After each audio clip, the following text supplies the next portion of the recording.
থাকে, তবে তার সাথে মোকাবেলা করার মতো শক্তি আল্লাহ তাআলা বেড়ালকে দিয়েছেন। বেড়ালটি জিনের সাথে থাকা নেগেটিভ এনার্জিগুলোকেও শোষণ করে ফেলতে পারে। শুধু তাই নয়, বেড়ালের শরীরে আল্লাহ এমন একটি ব্যাকটেরিয়া দিয়েছেন যা কিনা আমাদের আশেপাশে থাকা সব ধরনের নেগেটিভ এনার্জিকে শোষণ করে নেয়।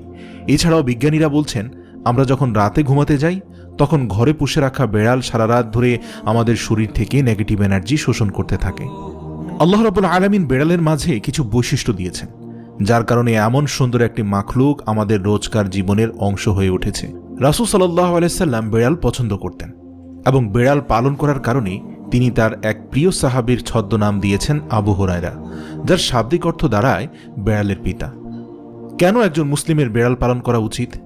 গবেষণা করে জানতে পারা যায়, আজ থেকে ৮,০০০ বছর পূর্বে জঙ্গলের বেড়ালরা খাবারের খোঁজে জনবসতিতে আসতে শুরু করে।